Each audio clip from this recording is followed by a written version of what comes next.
Well, good morning. Welcome to the Nurse Mark and the Green Nurse Daily Dose of AFA. Where we are here to bring you hope and inspiration for growth and healing so you can have an AFA day. And that is absolutely fucking amazing because that is what you are. Even when we're tired, Sherry, even when we're tired, we're going to show up.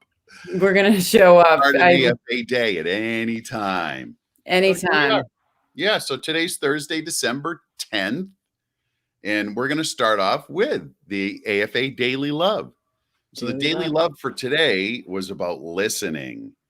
And, you know, listening is quite the thing. And so it talked about listening to another story somehow gives a strength of example to carry on, as well as showing us aspects of ourselves we can't easily see. Yeah. Now, here's the thing about listening, Sherry. You know, you and I have done some similar programs and work. And one of the premises in a lot of the program is that we listen to respond. Like we're listening to the other person and formulating what our response is going to be before we even hear what they're totally going to say. We already know kind of how we're going to respond. So in the end, we're not really listening to that other person. We're just listening to ourselves listen to the other person, right? It's true. So the key is, the magic is, and actually suspending that always listening, ready to respond, and just truly listening. And I gave an example today. I went on a date one time and I was in the middle of this work and I'm like, okay, I am going to try to just totally listen to this person. Right. And so I did, and I did a really good job, and I didn't say much. And I listened to what she had to say throughout the whole date. And we got up to leave and she turned around and she said, you know, you're one of the most interesting people I've ever met. And I didn't say a word about me at all. Right. So it resonated, right? I connected with her and she felt heard. So it was a very good moment because I actually, wow. Yeah. And that's Mark, I'll just take that even a step further. It's how we work with patients. Mm-hmm. Truly, when we're working with patients, what are we doing? We're connecting with them. We're not making it about us. Mm-hmm. We're stepping back into silence. And when we're in silence and able to open up our ears, our minds, and our hearts, we can truly listen to what a patient has to say and where they're coming from. Truly. Right. And when we think about it too, when we're listening, we're, and breathing and listening and actually thinking about what a person is saying, our response is going to come from a place more of a spiritual response than an egoic based response. Because I know for a fact, like if I want to say something right away, right, what is it? It's my ego wanting to get that word in, right? Wanting to, I got something to say too. But if I can just sit back and be in silence and let that person express what they need to express and be who they are and really truly seek what they want to explain to me, then you're going to reach them. It's that whole transpersonal connection that we talk about. It's the compassion. Yeah. It's the connection. Yeah. Great word. Great. Yeah. Self-care. Okay. Let's talk about self-care. What's going on with self-care today, Sherry? Well, I'm going to tell on myself. Yesterday, I was supposed to take little breaks throughout the day, and I didn't. Mm-hmm. So my self-care is I'm truly going to hold myself accountable today and have some compassion for myself. Mm-hmm. So my word is compassion and rest. I am truly going to take the time to rest. I am setting alarms to rest. We did a show yesterday, and the second part of it is going to be shown this afternoon on compassion fatigue. And I ended up taking the test, the compassion fatigue test. It's called the Pro Quality of Life, that healthcare workers can take and servicemen can take, and it can see where they're at on this compassion fatigue scale. And it looks at burnout and it looks at secondary traumatic experiences.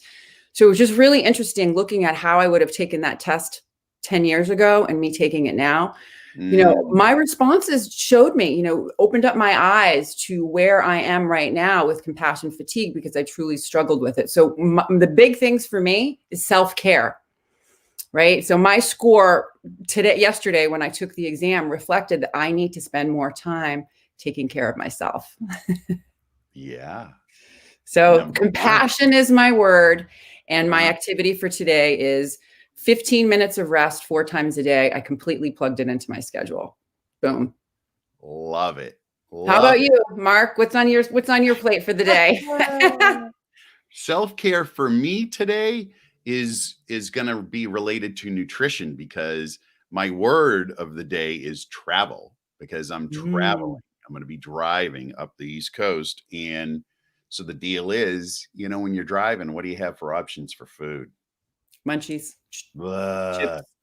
What do they have in the rest areas on 95? Garbage. Oh, awful. So I got to be really intentional about what I'm going to be eating on this journey. So that for me is going to be my self-care. Well, that's perfect, because that leads right into our topic. We're going to talk about Thursday.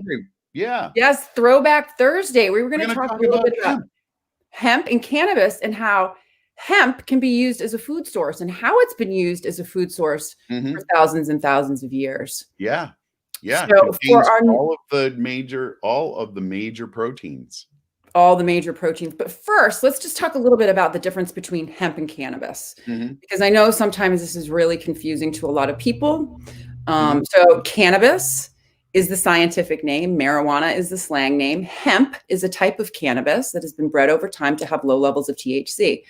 So hemp and cannabis are both marijuana. People will say, "Oh, hemp's not marijuana." No, it is. It is. It's cannabis. Its proper name is cannabis sativa L. Yes, cannabis sativa L. So the difference. It's a derivative of cannabis sativa. Exactly. So the difference is hemp has low levels of THC, less than 0.3%. Cannabis has higher THC, greater than 0.3%. Psychoactive. Now, people will say, "Oh, hemp isn't psychoactive," but what we like to say is non-impairing. Anything that interacts with our brain is psychoactive. Caffeine, sugar. Caffeine, right. Right here. Right. So there we go.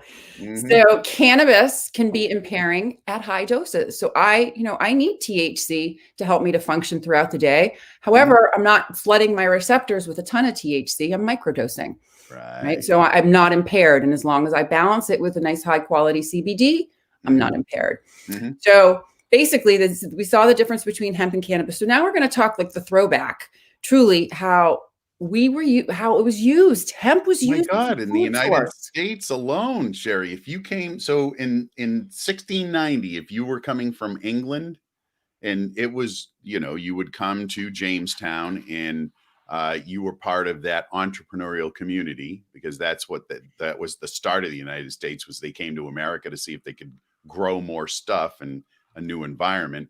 You were required by the crown, by Great Britain, you were required to grow hemp, because they used it for all of the sailcloth, right? So they were tired of importing it from other countries. Seriously. So you were required as a member of that country to grow hemp in the United States. And so it was grown forever. I was reading a book, Sherry, a while ago, about when they erected the Bunker Hill Monument, because, I'm from the Boston area. So Bunker Hill Monument's been there my whole life, right?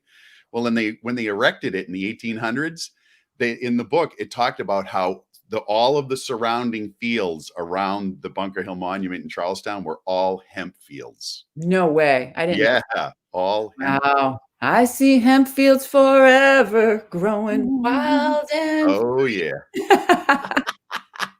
I see marijuana trees blowing in the breeze. So truly. So just think about this too, which I think was so interesting, is it was used in our livestock feed for animals. Right? So just think about that. So these animals that were taking in these phytobotanical nutrients that we would eat. Yeah. Right? We would eat. I don't know if they allow it now in livestock feed. I don't think. Yeah. They used to, though. They used to. Yeah, used to. Now it was banned, and I don't know if they changed that, but think about it. They allow all sorts of antibiotics to be used to grow these animals. It's not to make them healthier. It's to make them fatter and more meaty.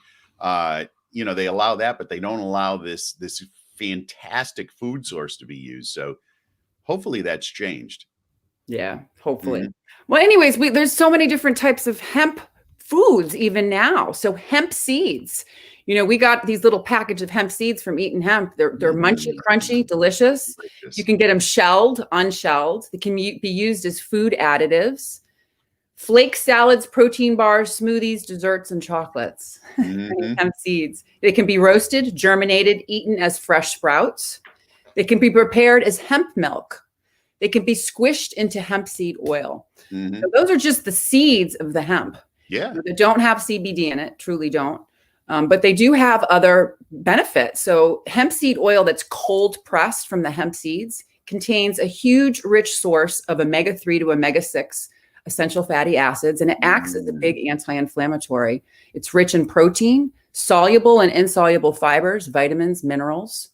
And organic hemp seed oil can be used in salad dressings, pestos, shakes, and other dishes that are not suitable for cooking or frying, because with hemp seed oil, you got to be really, really careful because high temperatures can, you can low smoke point, right? Yeah, very low smoke point.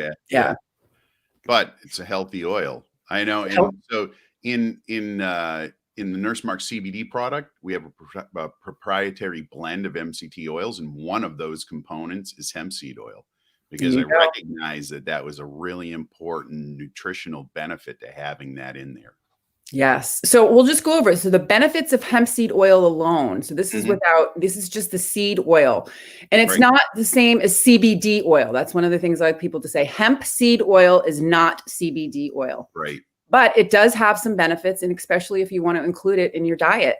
It can reduce inflammation, improves heart health, reduces PMS symptoms, relieves menstrual cramps, improves digestion, prevents formation of varicose veins, eases diabetes, improves brain health, improves immune function, treats numerous skin-related problems, improves hair and scalp health. Right.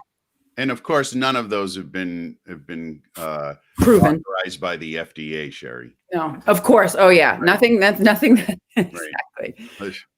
People have reported. People have reported benefits. Right.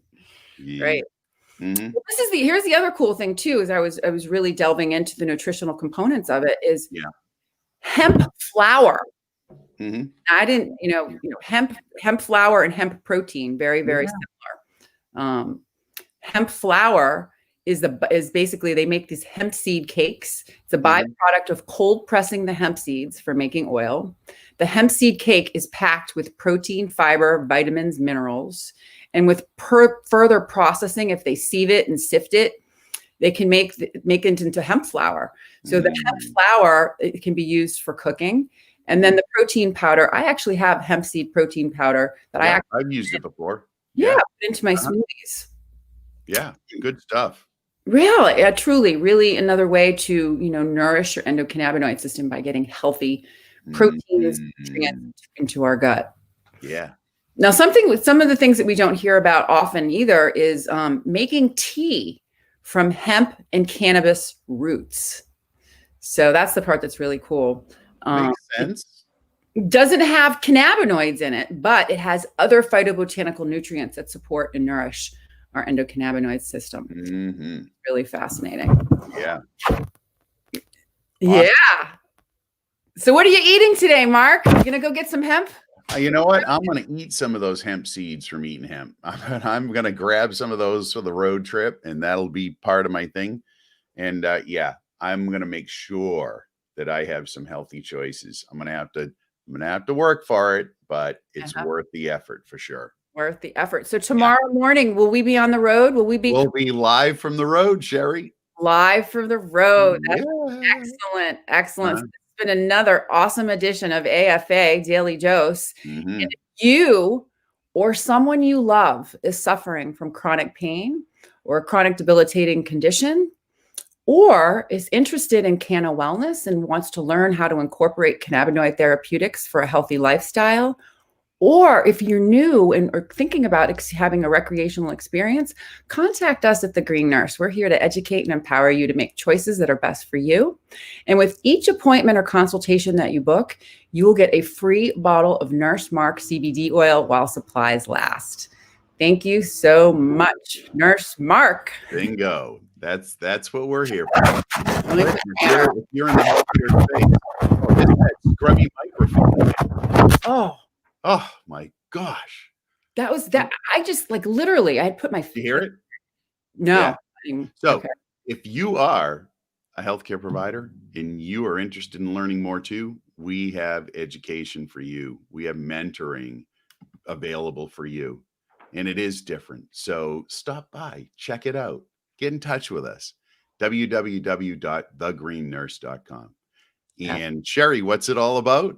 Oh, it's truly about living your best life and having an AFA day. That's right. Have an AFA day, everybody, and we'll see you tomorrow.